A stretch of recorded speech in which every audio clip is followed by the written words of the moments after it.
So there is some drippage here. So I might need to find another spot potentially. The last time I was here, everything was frozen. It was middle of winter. So there was no drippage, and I probably should have thought about this. There's a big spider web right here. But it's okay. I'll make something work. Looks like it just rained for like 10 seconds, so that's good. Gives me time to set up something. I remember it was more comfortable last time, but that's probably because there was snow and there's this rock here. I remember this was here. I was planning on using this as a pillow, but this rock here makes things difficult. There's that spot over there, so let's go check it out if that's a possibility. Luckily, the second spot is right here. Stick.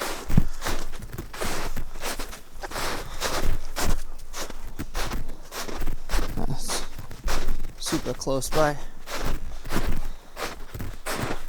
This one might be a little bit more feasible. Yeah. Just make sure there's no animals around. Snow in my boot.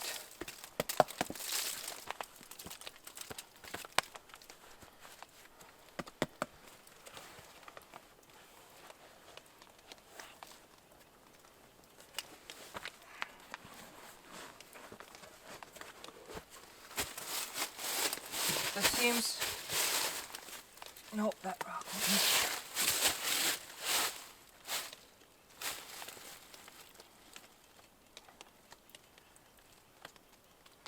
This dripping problem, everything is soaked. It's been raining so much. I don't know. I do have my tarp, but I'm not sure how I'm gonna sleep under here with all this drippage, because I could put the tarp up here, but what's the point of that? Figure something out.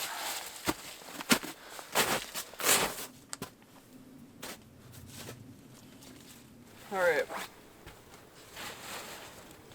Need to figure out my sleeping spot.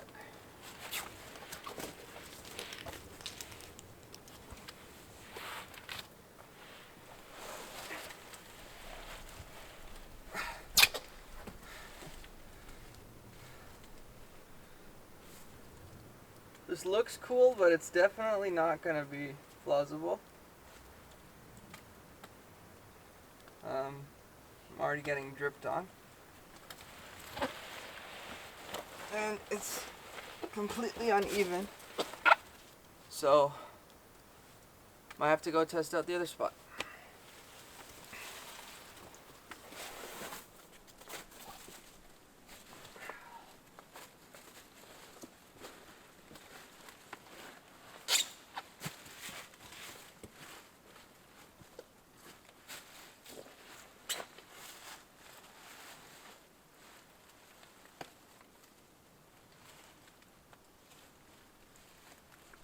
This one is not bad. There's just one rock right here that is really annoying.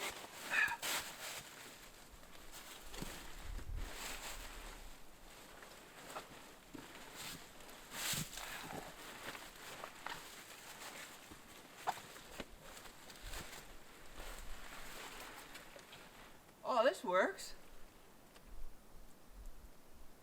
Yeah, this could work. So as far as comfortable, it's definitely comfortable. Everything underneath there is flat. There was just that rock right there, but I could avoid that. There's drippage right here. Quite a lot of drip here.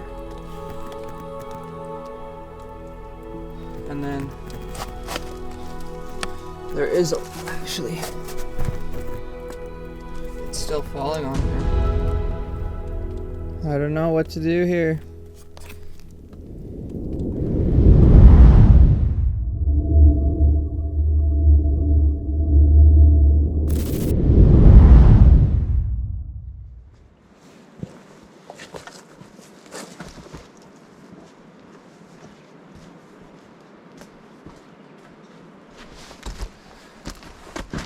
very empowering being out there alone. It's all down to you in that time. Nothing is given to you on a plate, and really you don't know what's coming your way. There can be times where you find it difficult to find a solution. If you find it too difficult and decide to give up, especially in finding shelter when you really do have next to no hope, it's surprising how important a strong, positive mind is. Sometimes that's all you need.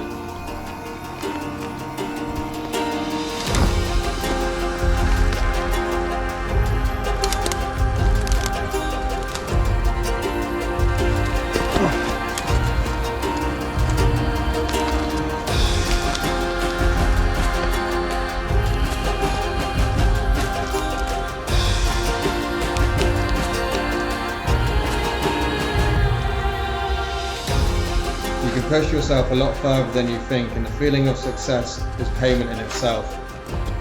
Persistence really is key.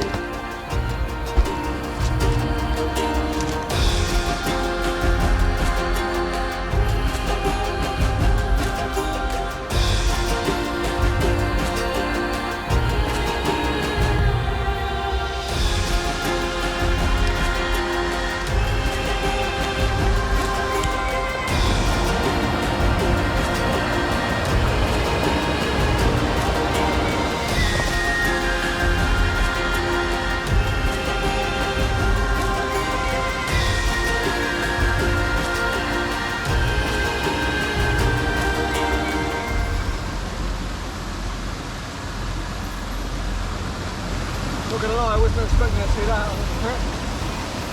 Lovely little waterfall. The water is crystal clear as well. So nice to drink from the water.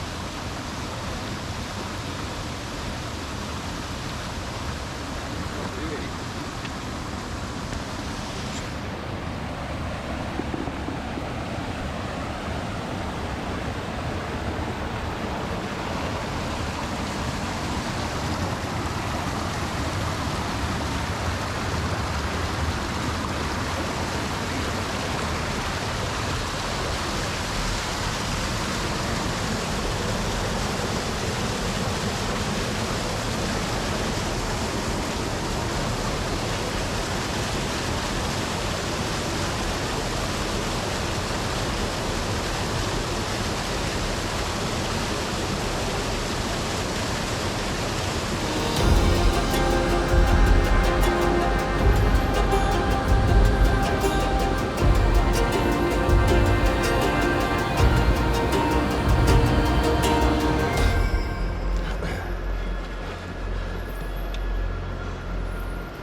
Oh, that's what I was after.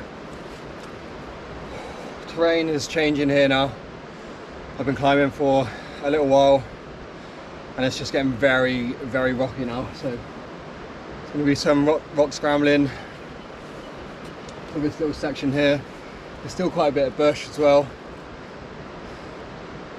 but the majority of it's just big old boulders. Most of the wide tracks which I've hiked on, like the ones at the beginning, were originally created for hunters and loggers.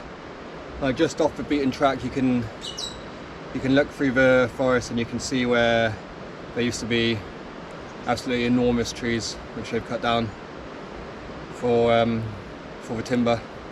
You can just see like really old tree stumps and they look like they've been cut down a long, long time ago.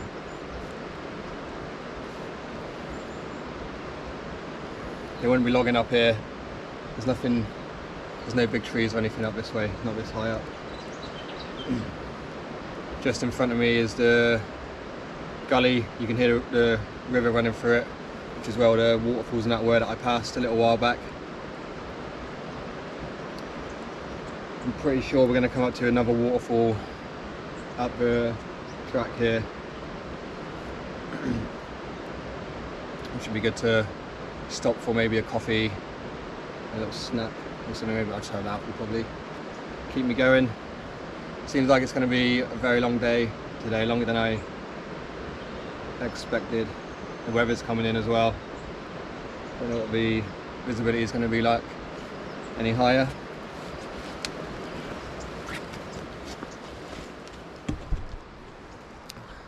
It's getting pretty cloudy and misty over there.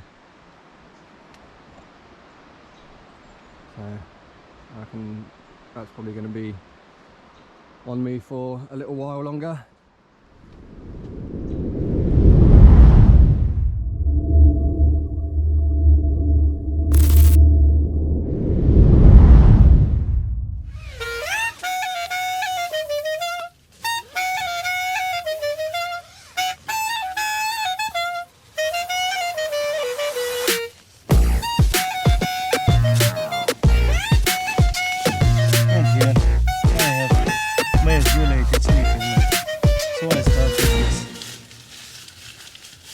Normally these go here, so I don't lose them. This I can open it up, and in 1 to 2 minutes it will be ready.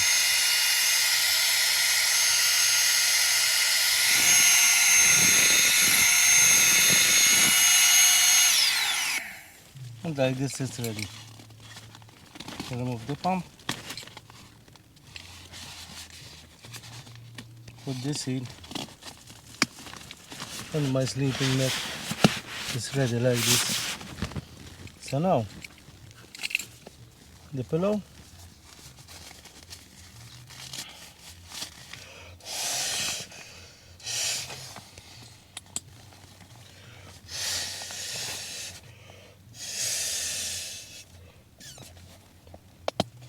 now this is a very comfortable pillow. Here is where your neck goes, and this one is very useful, so this one doesn't move around. And what I can do now, I just attach it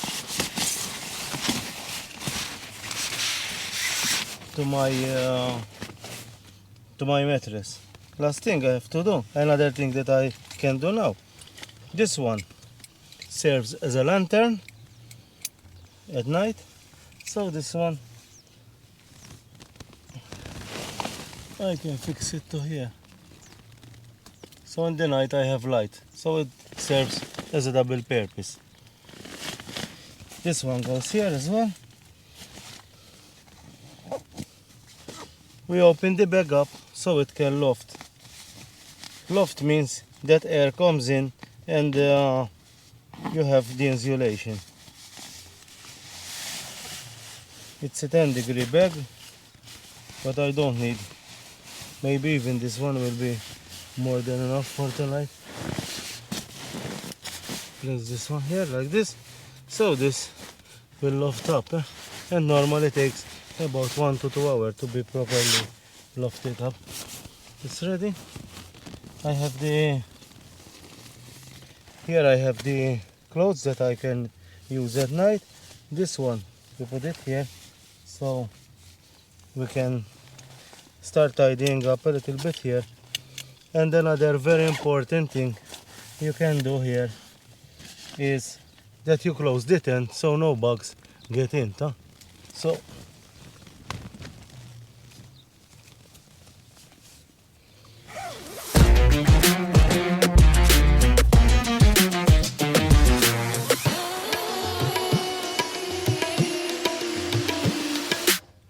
a small hack that I like to use when I'm in these places, I get this bag, which is 50 grams, if it is 50 grams.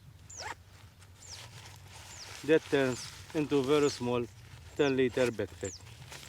And when I go exploring, I can take my satellite communicator with me. I can take some water. I take some batteries because I'm filming, and because at the end, if you get injured there and your emergency communicator is here, it's for nothing. And this one, when you go around, you don't have to go with the big bag with you. So this goes into here, and I can start exploring a little bit this area.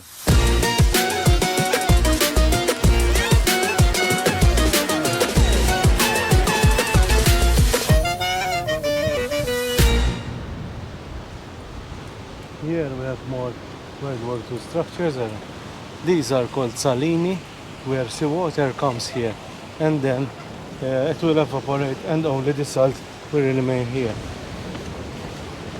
Like this one here, let me show you.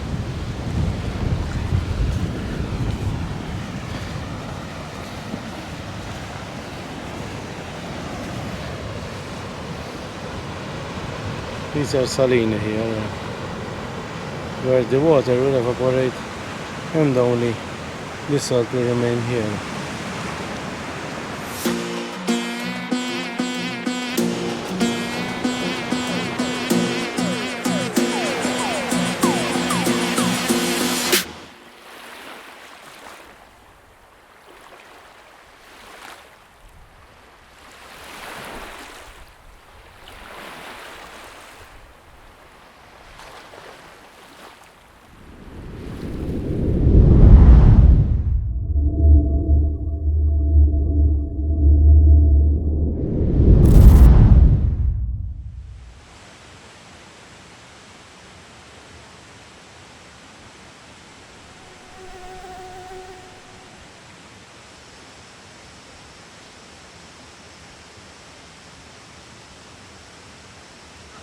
So after laying down the ground sheet, I'm moving on to the fly sheet or the rain tarp. And so what I usually do first is I attach the ropes to all corners of the tarp and attach them to a pole or a tree, and then we can erect it.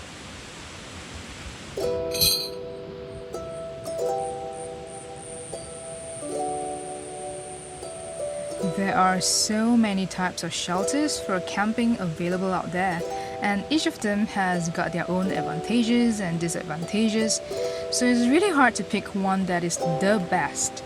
I think your best choice of shelter depends on your style of camping, whether you're backpacking or hiking, or car camping, or stealth camping. For example, if you are doing a hike and camp, you want a super lightweight waterproof tent that weighs nothing and can fit in your backpack. Even a hammock would be a good choice if the place you're going to has got trees. If you are car camping, then of course you get to have more options, like a bigger and more comfortable tent, or even a rooftop tent. Now when we talk about rooftop tents, of course it looks cool, it's easy to set up, you're at a higher ground, so you're sort of protected from wild animals. But I guess the downsides would be in dangerous or emergency situations where you need to drive off immediately. It's not really possible with the tent open wide on the car, versus a separate tent on the ground. And in this case, it's easy because you could just drive off and leave your tent behind.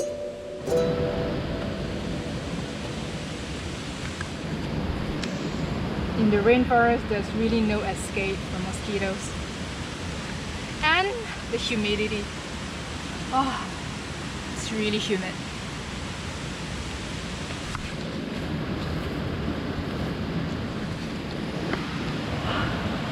It's really humid out here, and I'm sure you can tell by how much I'm sweating. But oh dear, it feels so good to sweat buckets. My camp setup is basic and simple. I don't own many expensive fancy gear because to me, functionality is key. Camping in the rainforest, as the name suggests, means there is always a good chance it may rain heavily. So I always set up a fly sheet above my tent for extra protection from the rain. Additionally, I put a ground sheet beneath the tent and a waterproof mat in the tent, because trust me, when it rains, it gets really wet. First leech of the day.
one of my biggest challenges when I'm out here solo camping.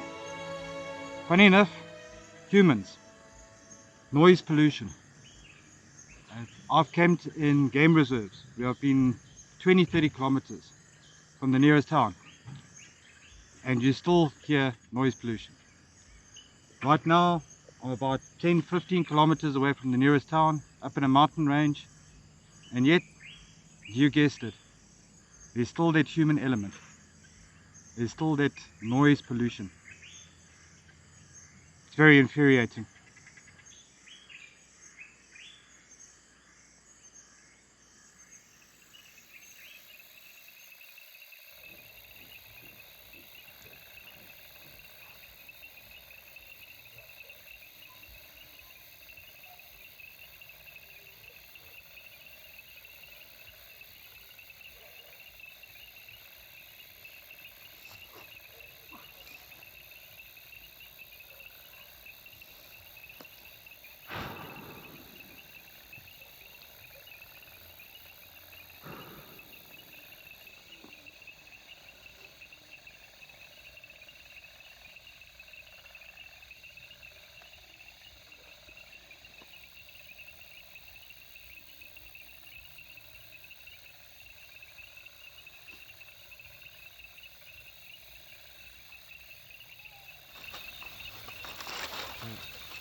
So there between the smoke, you can see dinner is ready. Carrots are ridiculously soft. Mushrooms look amazing.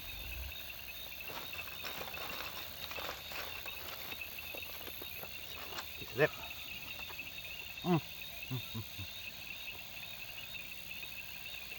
That's a good meal.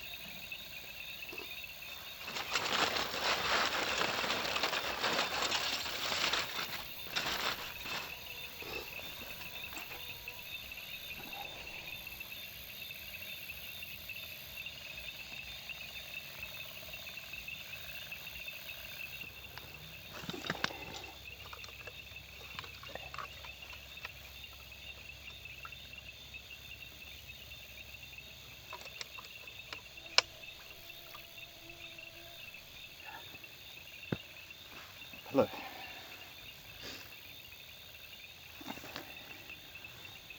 So generally when I'm out solo camping, in the summertime, if it's really hot, I'll bring just my insulated bivvy. I find that's generally more than enough. In winter time, I'll combine it together with a banner from a poncho sleeping system, and I've rarely needed to use anything else. Here in South Africa it gets cold, but not snow cold.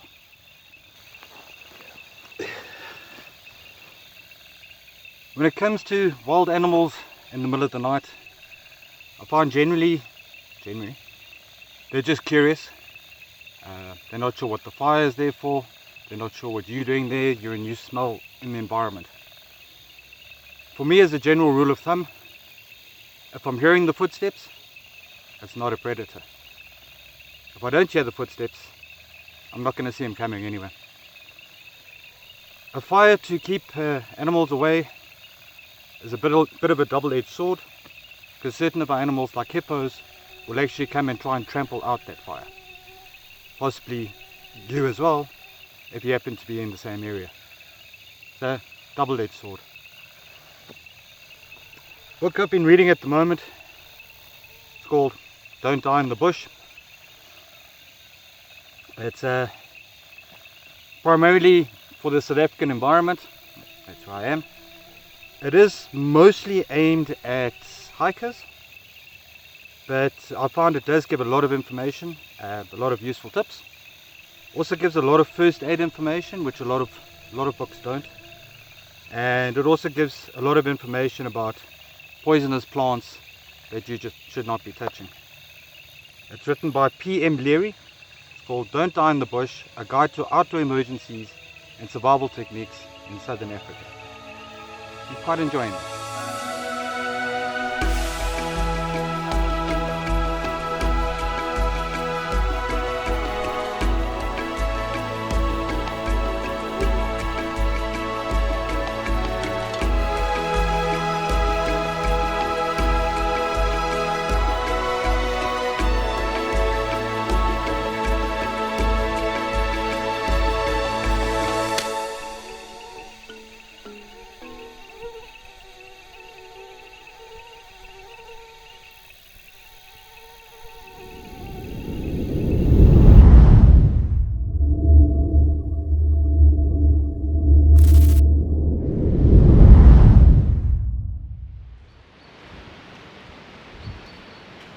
When I'm picking a destination, the most important thing to me is to feel like I'm in the wilderness.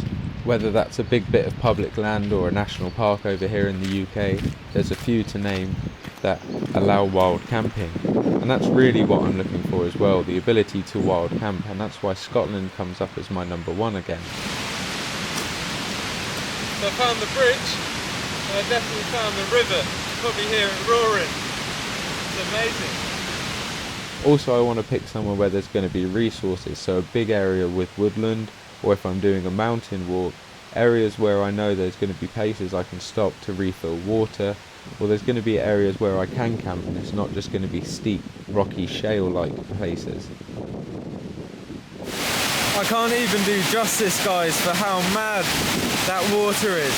That's so fast.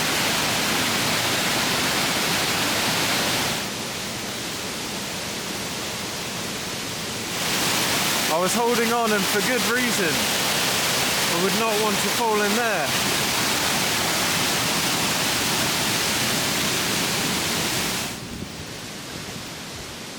It's also nice to find places with local history, and then you can explore those while you're on your trip, or even on the way to the location, and make two things out of one. But destination for me is always one of the hardest things, because in the UK we're so very limited with our wild spaces, so we only have a handful, but they all have very, very different habitats, and it's so nice to explore those and cycle between them.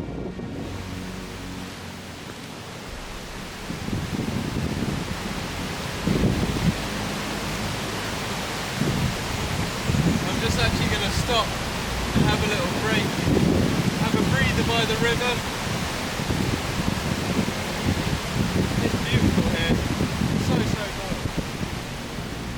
I always try to choose a location that's got natural shelter, whether it's with a face against some rocks, whether there's a bank behind it, whether there's trees or shrubs, but I also look out for other things. Up in the canopy, if you're in a woodland, you've got to be aware of widowmakers. It's really, really nice to have a little break by the river. I just washed my hands, freshened up a little bit. I'm going to keep making on the descent. Oh, the wind's definitely picking up a little bit, so I'll try and get some aerial shots, but definitely not much while I'm moving. It's just gorgeous here though. I can just see the water misting over the waterfall there, and it's just catching my eye all the time. So lucky to have a bit of sun. That's why it's good to come up to Scotland kind of early spring. If you go into summer it's too midgy, and if it's too early it's too wet, so I thought with last night and this morning we'd be in for it, but it's going well. Got to be a bit careful when you go down rocks like this. It'll be extremely slippy. I always like to try and go down sideways. I don't want to go over with a pack on my back. That's a real Scottish scene, that. All these walls, beautiful flowing river. It's gorgeous.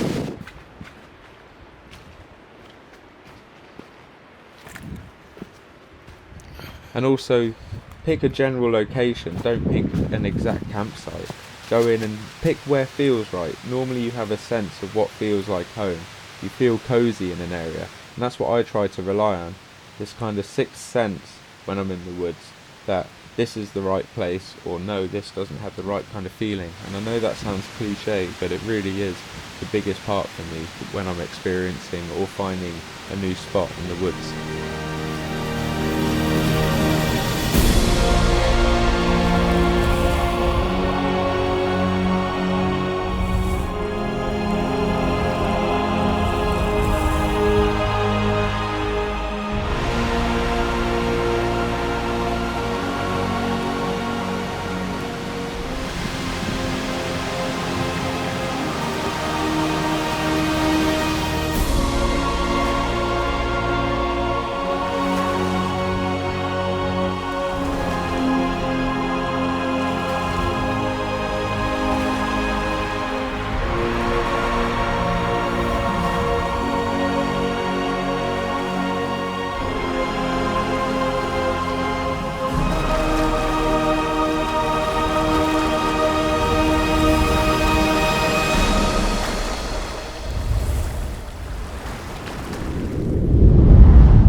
fantastic. I've never been to this beach in my life.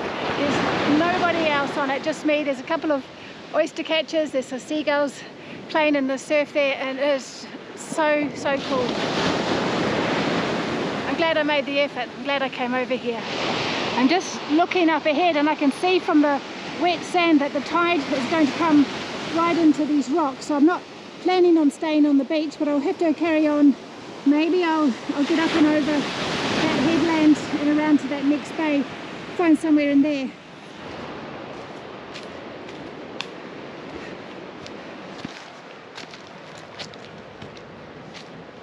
So I'm climbing up over this headland, heading from Otara Bay, trying to get into the next bay to see if there's somewhere suitable.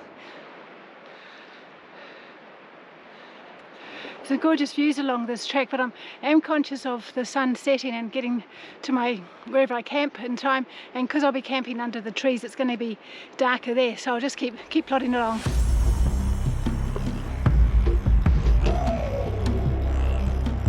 So I'm heading downhill now, and there's probably about half an hour before the sun has set. It's already gone down below the hills over there, so I'm running out of light.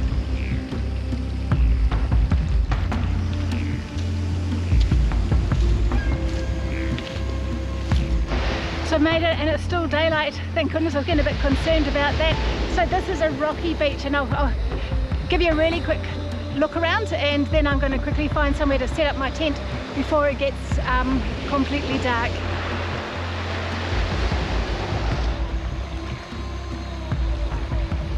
Okay, so I'm looking at this area here. It's quite rocky here, but I am a couple of meters above the high tide line, and even though it's a bit rocky, I've got a sleeping mat.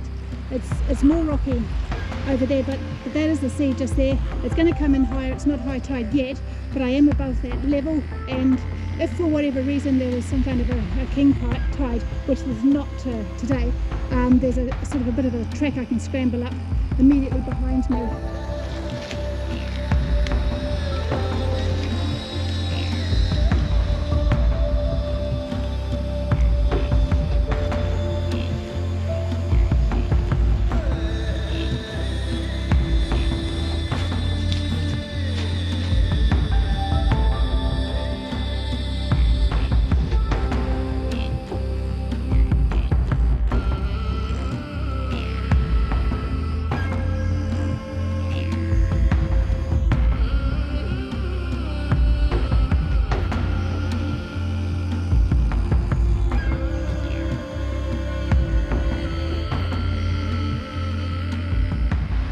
So you can see it's really rocky here, and what I've tried to do with the tent is find the least rocky part. It's not exactly level, but that is going to do. That's the best it's going to be. And I've just put, this is the tent, this is all fly mesh, and now I'm going to put the fly itself over the top. So little tent all set up, buttercup, looking beautiful, and now I'll just get my bed set up and get my dinner on before it's dark.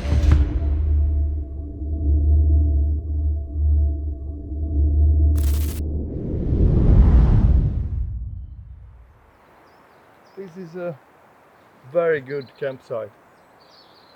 Much better than I expected when I was looking at the map. It's plenty of space, flat, very close to the lake. It's perfect. We will definitely stay here over the night.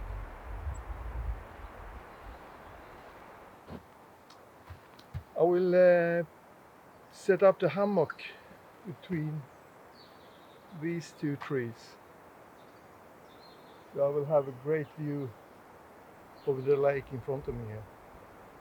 And over here,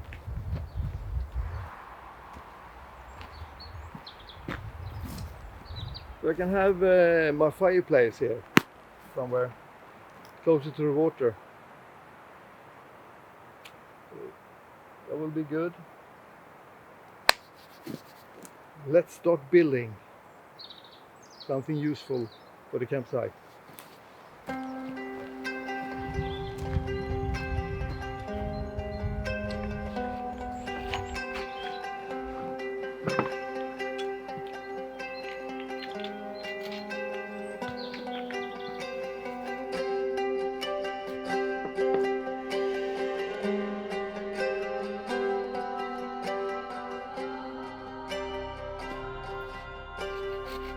It was some really sad years when my mother slowly faded away due to Alzheimer's disease. I thought about it a lot in the evenings when I sat alone in front of the fire out in the woods.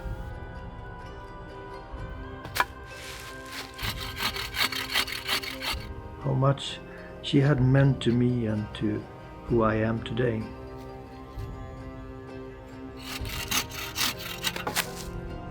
She also loved outdoors, and on our trip she had always brought with her really good food,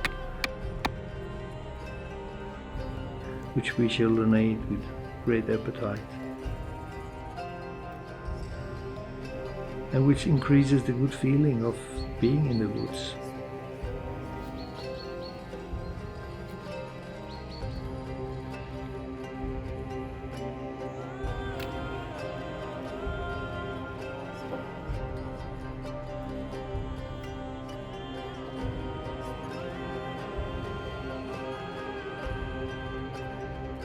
I miss her very much.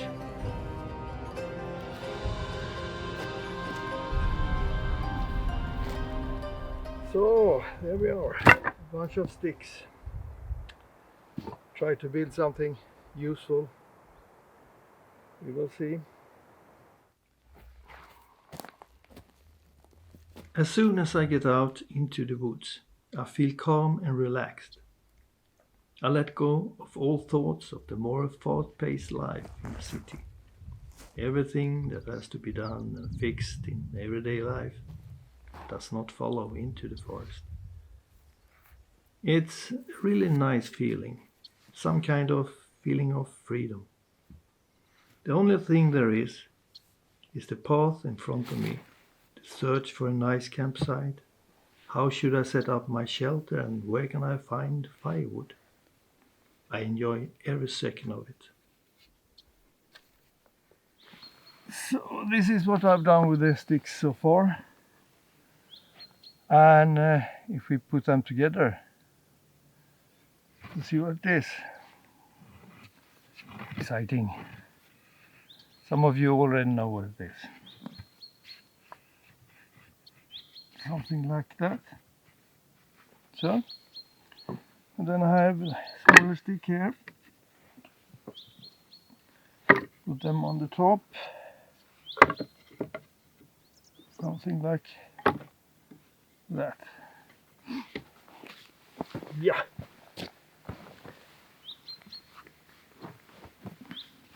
Wow.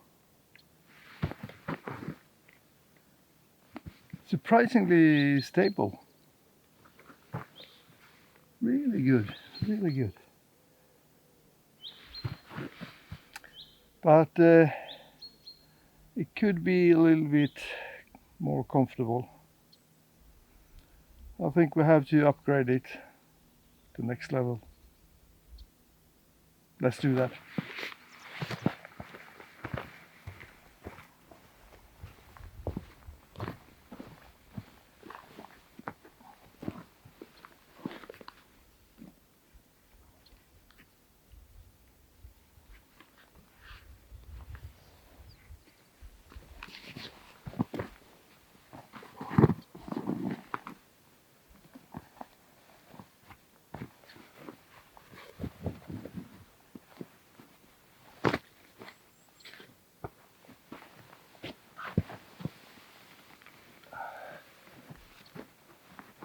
Oh, much better. This is a perfect place for the morning coffee. Absolutely amazing. It's so quiet, beautiful. The lake in front of me. Couldn't be better. Couldn't be better.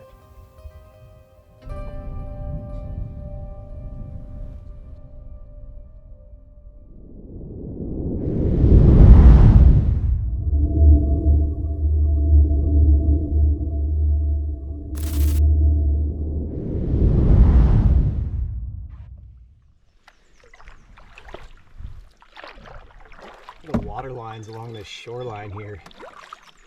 This water was just probably almost 2.5, 3 feet higher just a few weeks ago. I can't imagine how, I don't know if there's any way you can make it up this route that I'm trying to do today with the water levels that high. I mean, in some ways it would help because you might be able to skip a portage or two, but on the flip side, that current would have to be moving really fast and be pretty dangerous. So probably glad this trip goes just getting going today.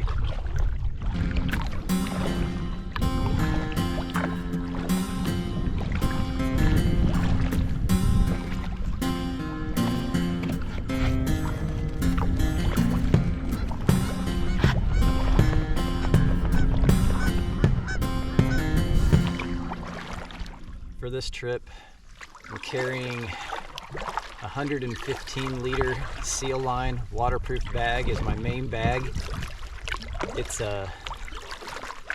way more capacity than I need for one person, but it's what I've got, and I use it when I go with friends and family as well, so I can carry more stuff.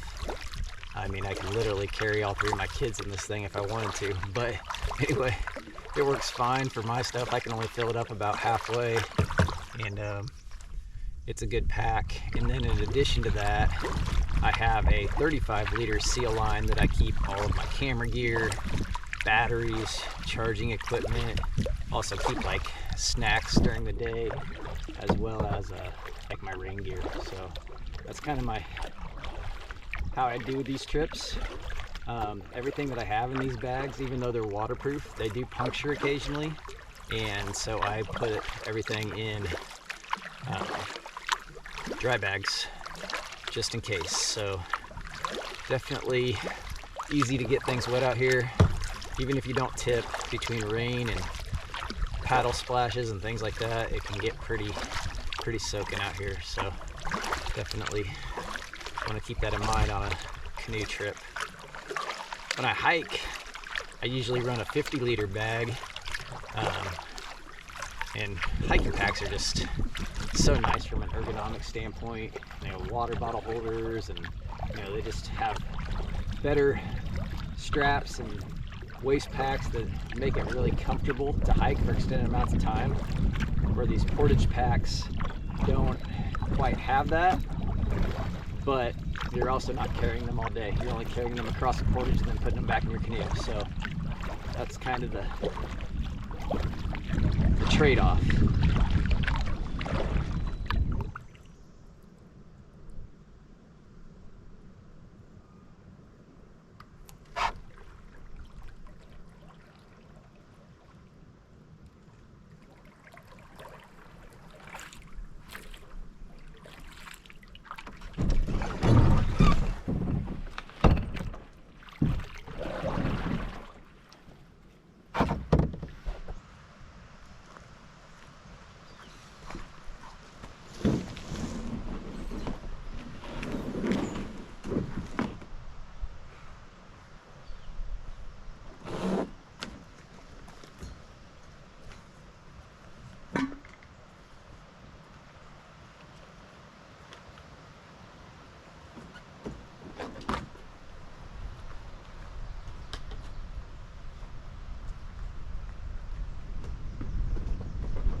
I'm not sure if you can tell how steep this landing is, but it's a lot steeper than it looks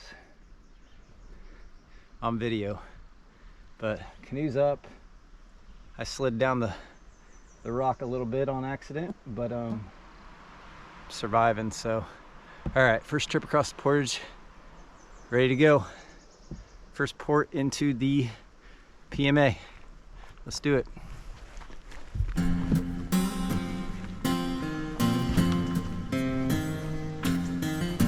All right, just found some, Bugs getting bad. Just found some moose droppings. Looks pretty old. So far, so good. Ooh, about to get swampy though.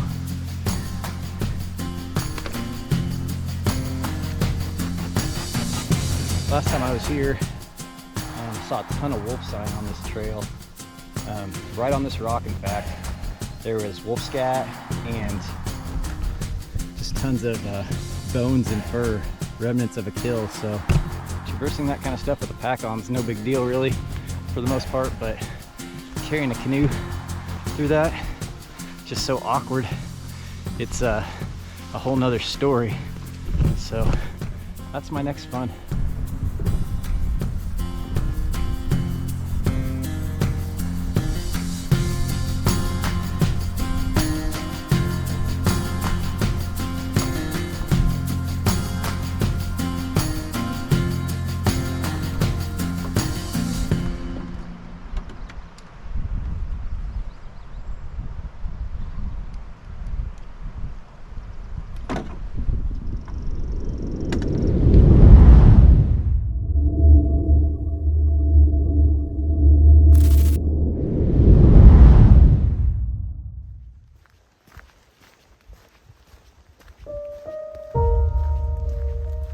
So we lost the track already and tried to find the track, and we'll see whether we find it. So we're going a little bit through the wild and see whether we find it or not. Then we have to go back.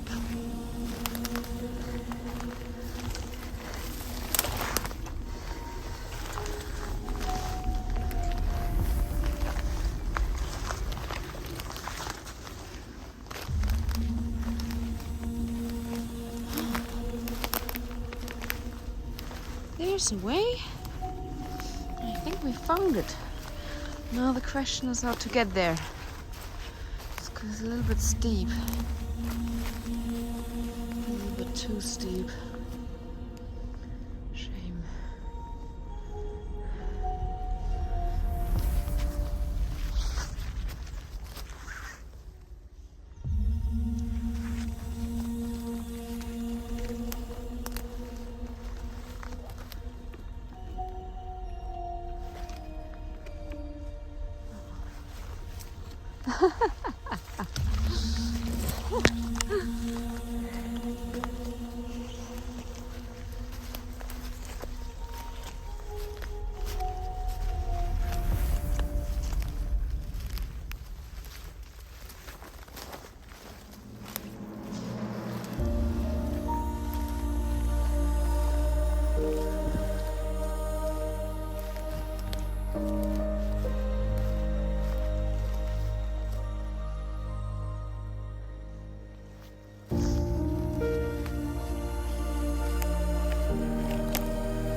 Okay, I'm back on track.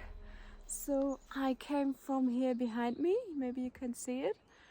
Yeah, so now I'm back on track and we follow the signs again.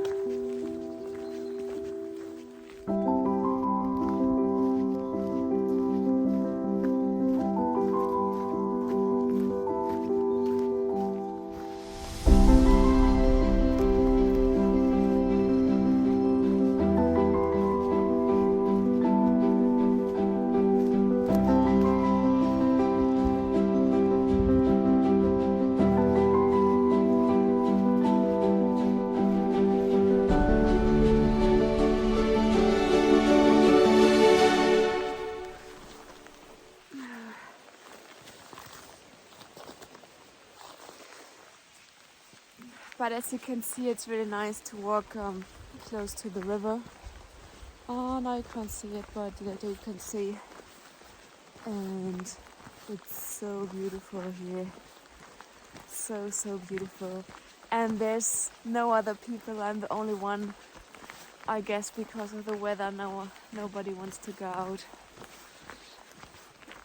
So it's getting almost evening, a little bit slowly already getting dark. So for me it's time to look for a campsite now. And I'm gonna look now for something which is not too wet, but maybe next to the river, which would be nice to wash my dishes and so on. And flat, of course, and a little bit protected by the wind and so on. And quite even would be nice. So let's see what we're gonna find.